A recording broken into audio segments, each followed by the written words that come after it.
Hello and welcome to episode 58 of the Made by Mumina podcast. My name is Catherine and this is a mostly knitting podcast, although sometimes I do talk a little bit about spinning and weaving, and today there's some spinning. So yes, welcome, a huge welcome to you if you're new here, and a very warm welcome back if you've been here before. I'm filming as usual from Germany, where I live permanently with my partner, in a city called Mönchengladbach. It's not too far from Dusseldorf, not too far from the Dutch border, so that kind of little corner of Germany. So yes, welcome to you. As usual, I put chapters in, so if there are any bits that you're not interested in, feel free to skip over. And also anything that I talk about is linked down below, the patterns, any yarns, that kind of thing. But please do message me or comment if there's any questions that you have, or a broken link or something. It does happen occasionally. Also, if you're interested, I'm on social media. I'm on Ravelry, as made by Mumino. Not even I can say it. And I'm also on Instagram as Mumino, although I'm not that active over there. I tend to post once every week or so. So yeah, let's get started. So as usual, let's start with what I'm wearing. You haven't actually seen me wearing this in real life. This is my love note that I finished a month or so ago. And I did a few little modifications to it. You can't really see it underneath my pinafore, but never mind. Oh, somebody was asking a few episodes ago where I get my clothes from. A whole mix of places. I'm not very good at buying clothes. I don't buy them very often. And I tend to live in the same things over and over again. So if you scroll through my Instagram, I tend to be wearing the same skirts and things all the time. But most of my skirts and dresses I get from Sea Salt in the UK, although they have started selling them in Germany on Zalando, which is cool. Not sponsored or anything. But I also make a lot of my own clothes and dresses and things as well. So particularly in the summer, I tend to wear dresses that I've made myself. But this pinafore, this is from Sea Salt. And yeah, I really like wearing it because it's a different way to wear my knits. And as I said, this is a love note. I made the 5th size on the recommended 6mm needles, which is a US 10. And I held a strand of West Yorkshire Spinners Solstice with a strand of really, really nice mohair. It was, I think it's Surrey Silk from Pigment and Ply. I believe the colourway was Wildred, but she's one of those dyers that tends to not repeat colourways too often. So I did have a little look on her website last night, and I don't think it's available. But I do love, and I've talked about it before, taking a fairly ordinary yarn like West Yorkshire Spinners, but it's very nice. It's got a little bit of cashmere in it. But then adding a variegated indie dyed mohair or Surrey to it, just to change it up a little bit and make it a little bit more exciting. And it's incredibly soft, very light and airy. I just love this gauge so much. I think if I could only knit sort of summer sweaters, I think I would choose this gauge because it's very light and airy and open. And even with a little bit of floof with it, it's still not too hot, even when, the temperatures are in the low 20s Celsius. I don't know what that is in Fahrenheit, I'm very sorry. But yes, I knit it to pattern other than the neckline. So you'll notice here I've got a little I-cord bind off.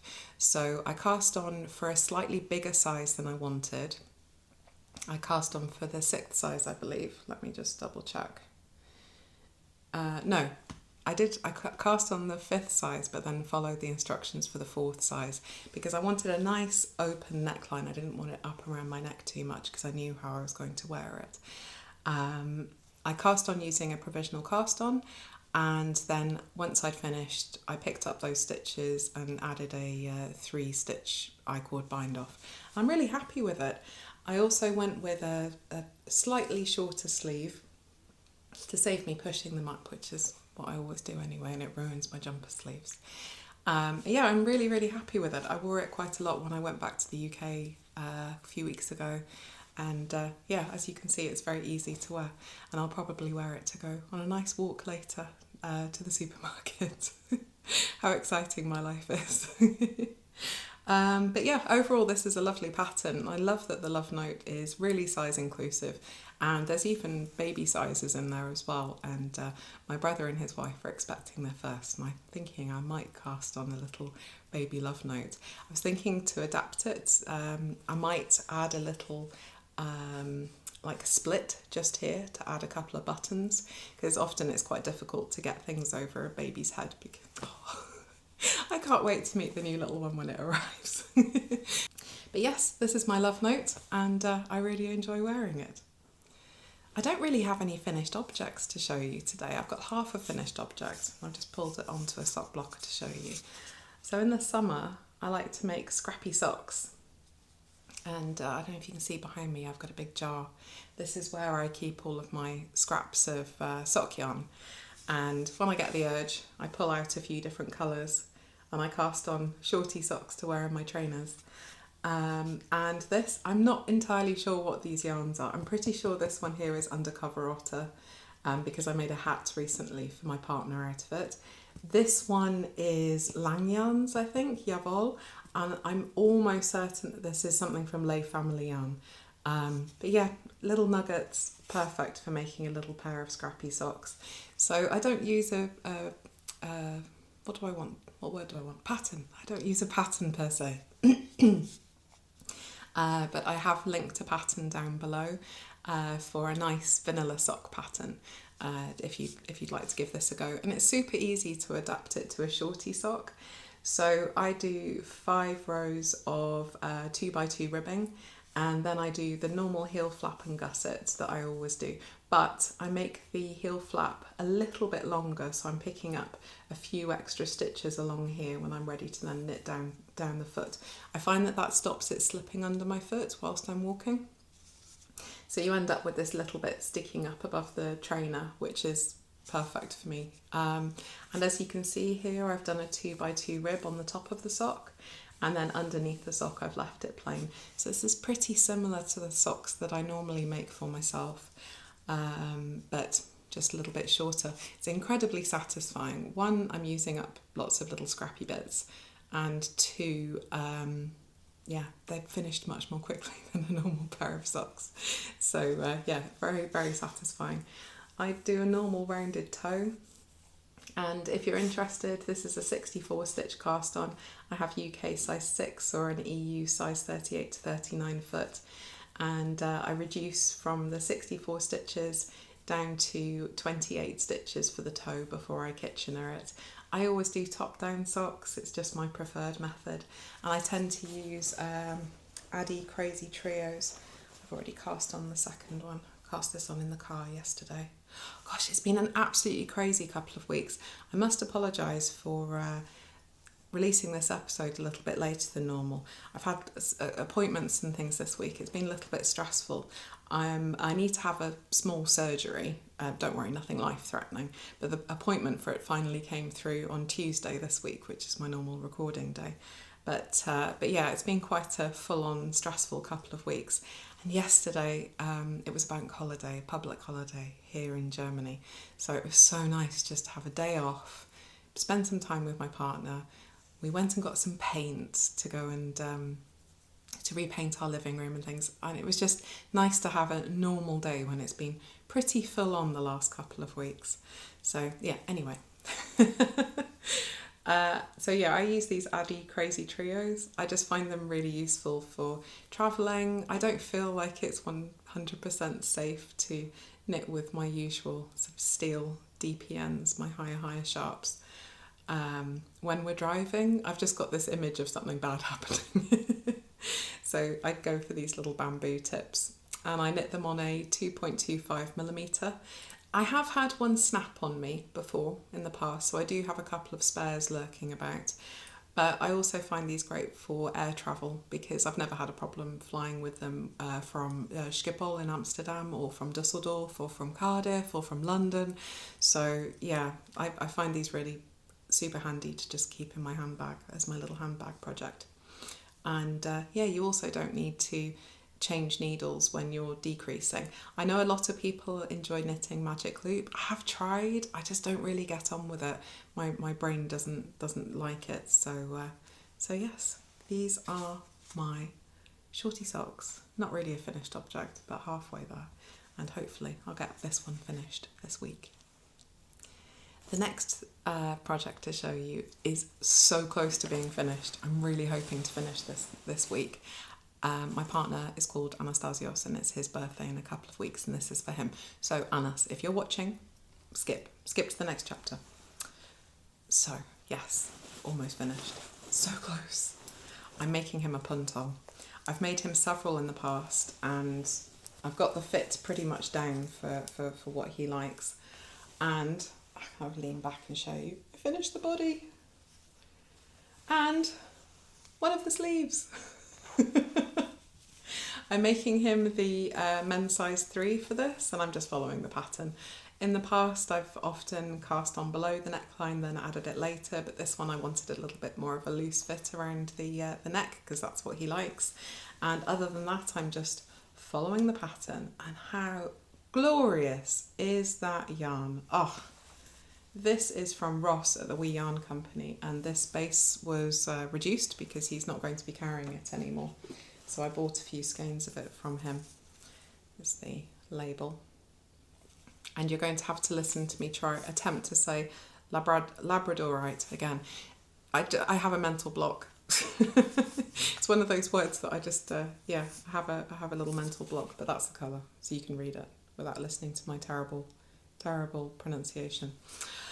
Yes, this is the Dorka worsted base, which is 33% BFL, 33% Falklands, and 33% Svartlers. It's 200 metres per 100 grams. And it's just gorgeous. It's a non-superwash, nice woolly wool, and it's knitting up beautifully. I've knit with this before. I did another project in it earlier on this year, just for some colour work. But it's such a treat to knit a whole sweater in really bougie indie dyed yarn. It's such a treat. I can't afford to do it very often, but yeah, this is for my partner, so it's pretty special. What can I say about the puntal? I've talked about it quite a lot in previous episodes, and yeah, it's just a really nice basic raglan pattern that's really easy to modify. The designer also puts in colour coding for the different stitch markers. So if you're totally new to raglan yokes, it's a great pattern to start with. Very well explained, great schematics, lots of measurements. It's just a really nice pattern to start with. The pattern is for 3 different colours, so with a stripe around the chest and the arms. But I've decided to omit that and just knit it all in one colour. But I've modified these in the past in all sorts of ways, doing full stripes, no stripes, with the stripe. Yeah, so it's a great pattern. I can't sing its praises enough. It's done on 4mm needles or a US 6, and I'm really happy with the gauge that I've got for this. So fingers crossed, this will be finished later on. What day is it today? Friday. Oh no, I can't knit on it when he's here. So maybe beginning of next week it'll be finished.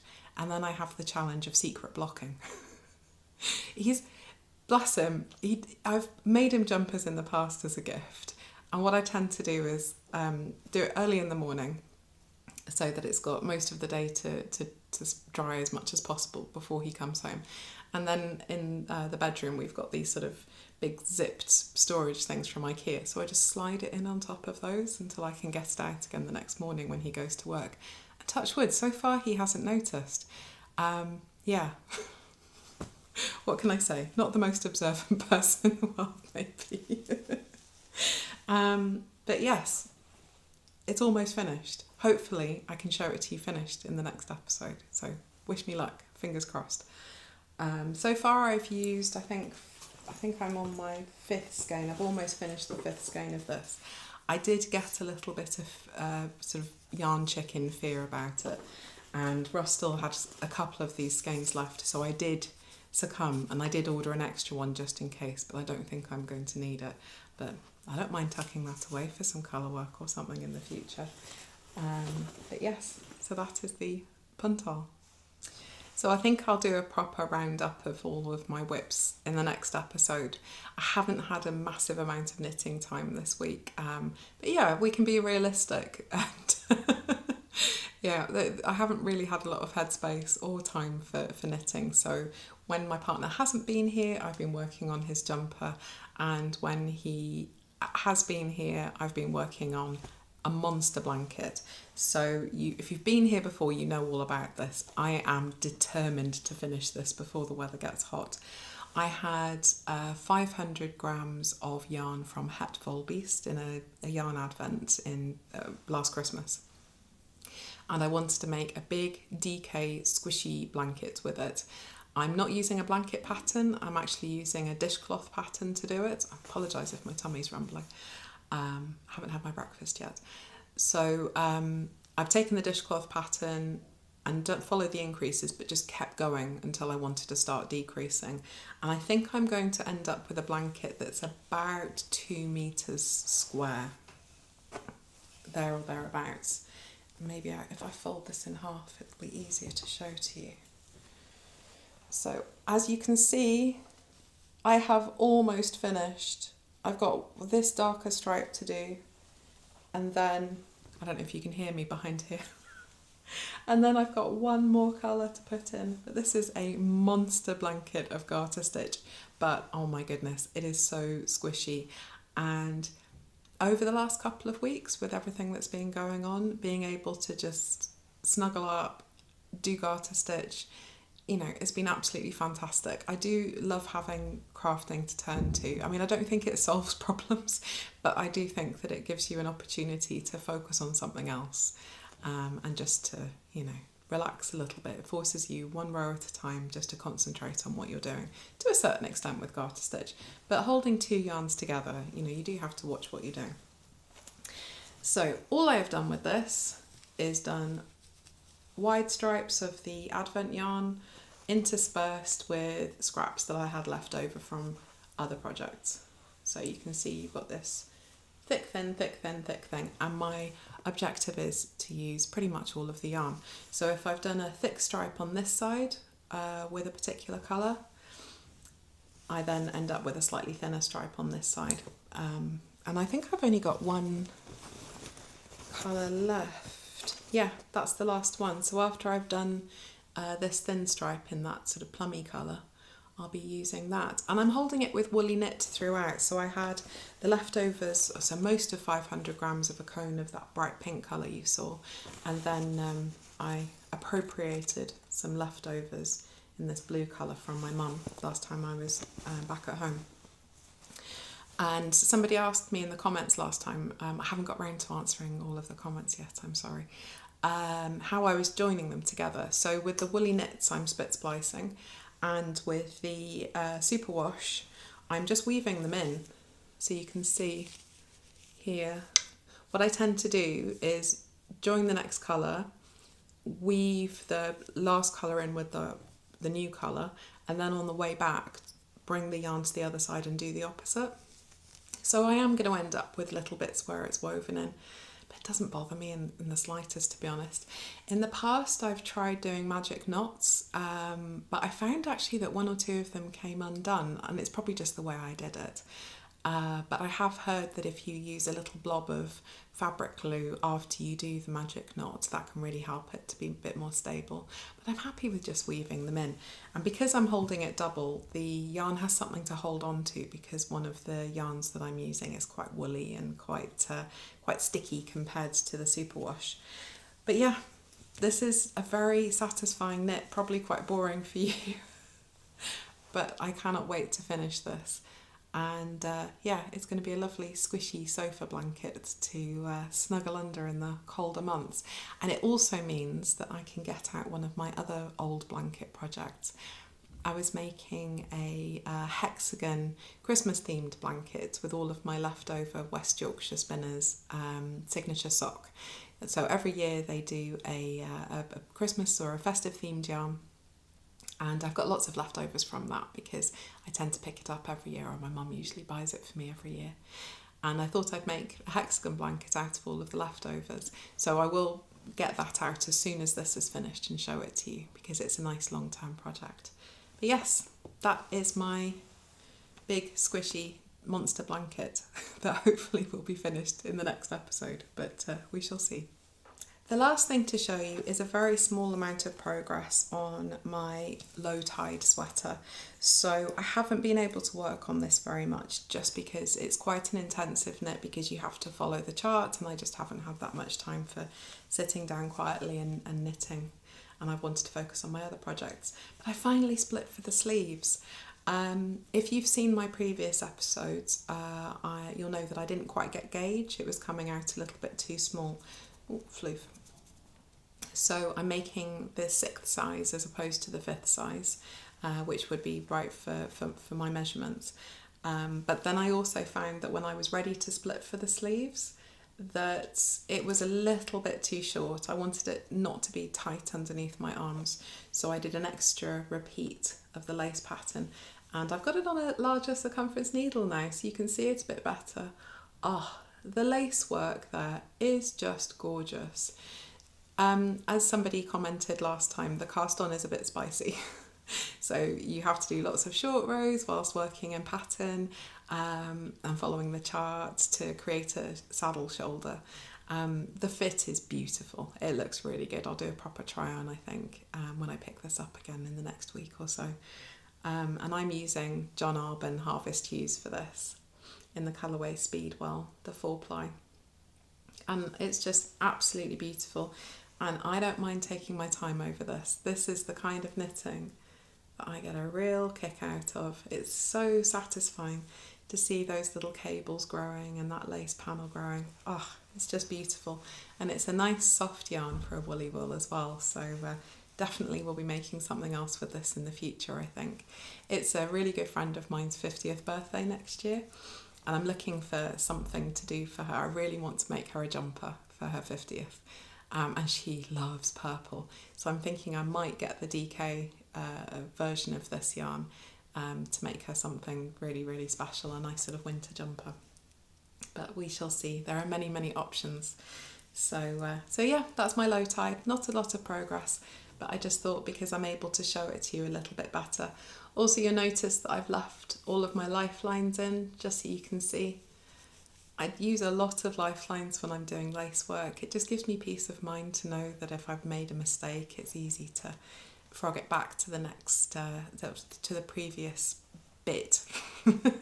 So I don't have too much to reknit, because it's an absolute nightmare trying to pick up lace and cable stitches, for me anyway. So yeah, I find those lifelines an absolute lifeline. So yes, my Low Tide. So while we're on the subject of cables, it's probably a good time to announce the winners of the Cable MAL. So over the last few months, we've been running a Cable MAL for cable finished objects, and just a massive thank you to everyone who participated. Oh gosh, I still have fluff. Sorry. Yes, massive thank you to everyone who participated, who posted their finished objects in the Ravelry group on Instagram or sent me emails. I collated all of your entries into an Excel spreadsheet. I'll put up the drawer up here so you can see how I picked them. And then I used a random number picker on the internet just to pick the entries. And we have the 3 winners. So I'll put them down here. And if you could contact me via email, and we can sort out your prizes and post them to you. It'll be first come, first served. So this is one of the prizes, a beautiful indie dyed yarn from Iceland. This is another one of the prizes, a beautiful indie dyed from Wales. And this is another beautiful indie dyed yarn from Wales. So these are the 3 prizes. There will also be some stitch markers and some other goodies in there as well. So if the winners could contact me via email and we can get that sorted out. I'll just take a moment to say, actually, I'm not sponsored by anybody. I don't get yarn and things donated to me unless I say.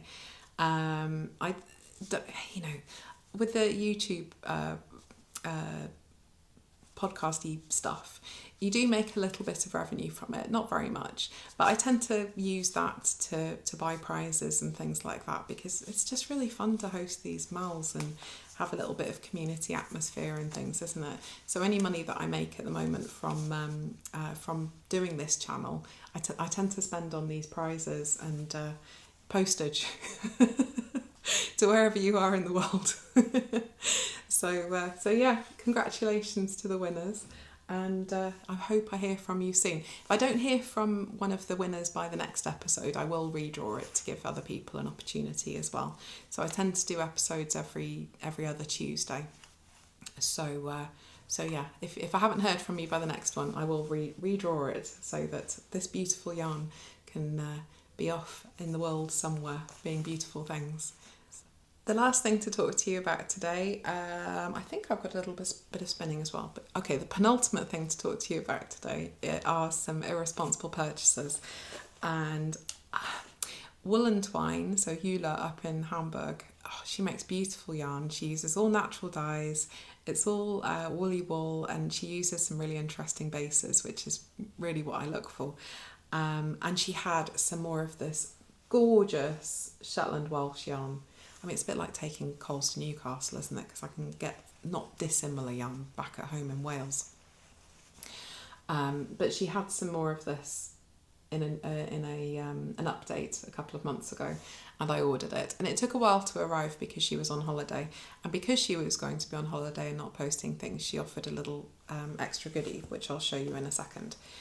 But just on this yarn, I've used it before. So if you remember, a few months ago, I made an all over colourwork steek cardigan. And I used the DK version, or sport weight version of it, as the contrast colour. But this base is Shetland Welsh Mountain 4-ply. This is the natural colour of the yarn, and it's just, I absolutely love it. I want to make something plain and simple with this to really, really let the yarn sing. Maybe a little cardigan or something like that. It's like with the puntal that I've just made. I think that really special yarn, you can use it for anything, obviously, but I just love showing off the yarn sometimes, and a simple pattern can really, really do that quite effectively, in my opinion. But yeah, this is 50% Shetland, 50% Black Welsh Mountain, sourced and custom spun in the UK, and it's 350 metres per 100 grams. So a sort of a heavy fingering weight yarn, and I've got 4 skeins of it. And I'm probably going to knit it on approaching a gauge that you would normally use for DK to make a nice drapey little cardigan, little jumper, something like that. I'm not sure yet, maybe even another steek. Because I do find that I use more yarn when I'm purling than when I'm knitting. So if I can get away with using as little yarn as possible, that would be great. I also have some left over from the last project. So if I need to top it up a bit, I can add it to this, which is perfect. I love this yarn. It's not often that I buy exactly the same yarn again, but this is really, really special. So yeah, I couldn't resist. As I said, because she couldn't post the yarn immediately, she offered a little freebie. So there's a little bundle of her Ovis sock minis. Now this is a sock base that doesn't have any nylon in it, and I've wanted to try it for ages. But yes, I don't know what I'm going to use it for. Some other people have pointed out that these two together look gorgeous. So it's possible that I could make a little jumper with a bit of colour work in it, or even do some embroidery on it. Oh, that would be gorgeous, wouldn't it? A little O-neck cardigan, quite cropped, with then some, I'll have a think about that. That could be a nice project in the future. But yeah, irresponsible purchase number 1.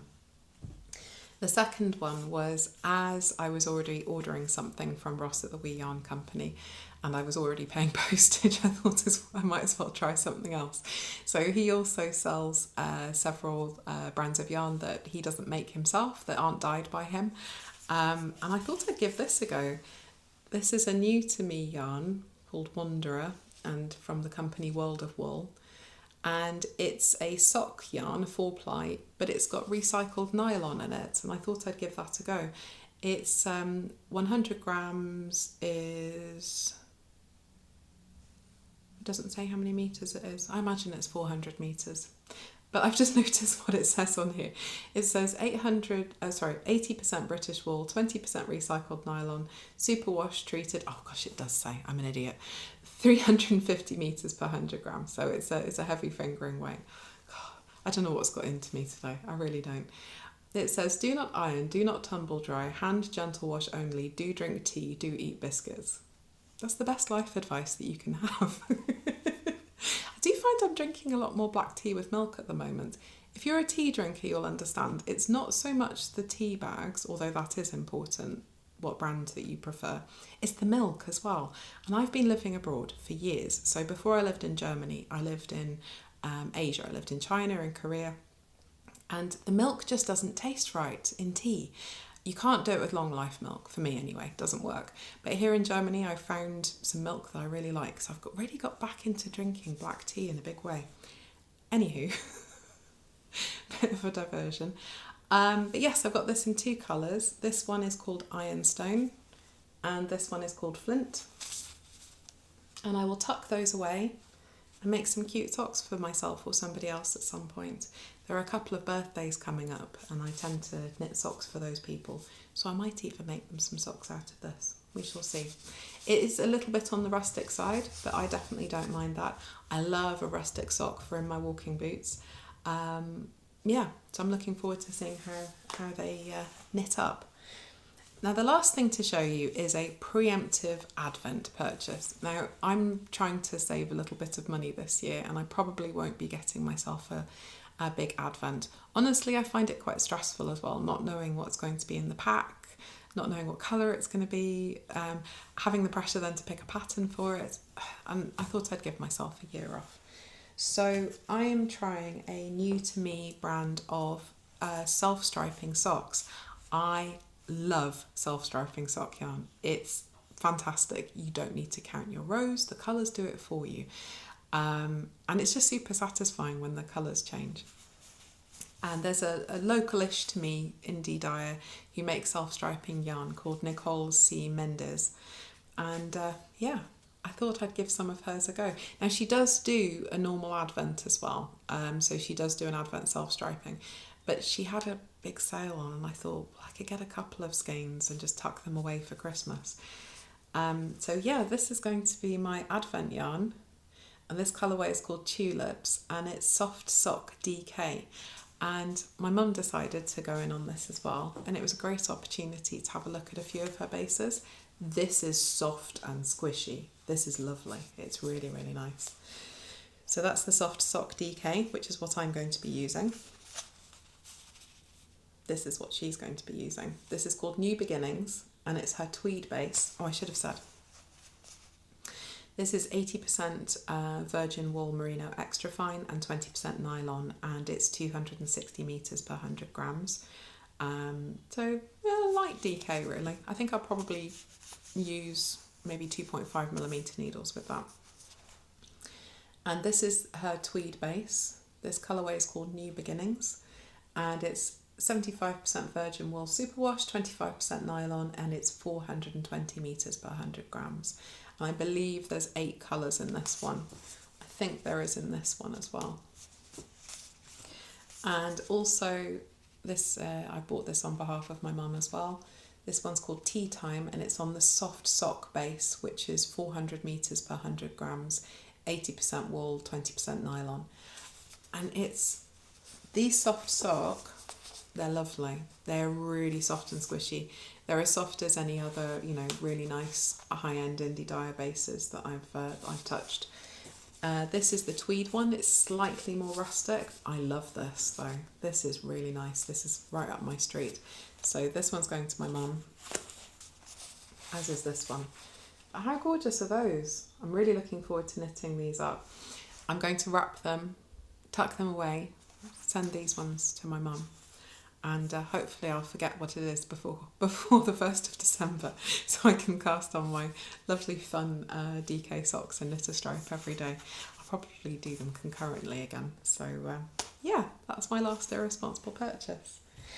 Just to show you as well, this last couple of weeks I've been doing a little bit of spinning. I have an Ashford Kiwi 3 and I've been spinning up some silk merino. It's been quite challenging. I'm still quite a newbie spinner, but I'm really enjoying it.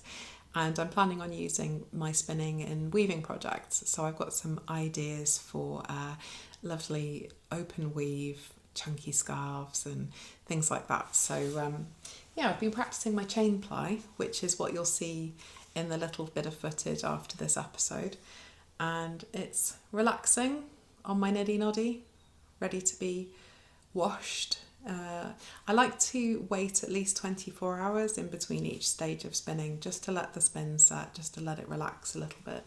So I've done a nice loose ply for this. And my videos are in no way tutorials, because I'm very much a newbie as well. I get a lot of my spinning information from Sammy of Auspicious Stitch. I'll link her Instagram down below.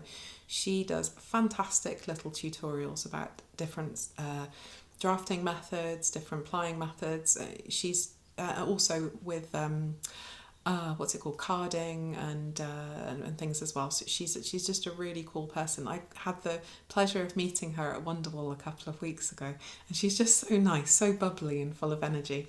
But yes, this is a silk merino chain ply, and I'll let it rest, I think, until tomorrow before I wash it and let it dry, and then make it into something. I don't have a dining room table at the moment, so I can't do any weaving projects because I've got nothing to clamp my loom to at the moment. But I'm having a new dining room table delivered next week, hence getting paint, because we're going to take the opportunity to repaint the living room.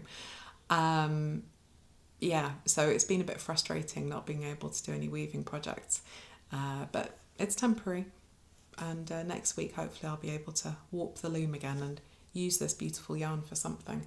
So I'm happy with it. I mean, there's still a little bit where it's a bit thick and thin in places, but I don't really mind. It's just such a pleasure to do it, and you really get into a flow once you start getting a good draw on a particular fibre.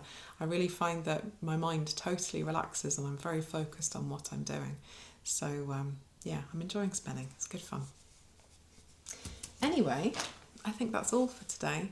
So thank you so much for joining with me. Thank you so much for joining me today. I hope you have had a lovely week, or are having a lovely week with lots of crafting. And yeah, I will hopefully see you in a couple of weeks' time with some new projects finally to show you. So yes, take care, and I'll speak to you soon. Bye.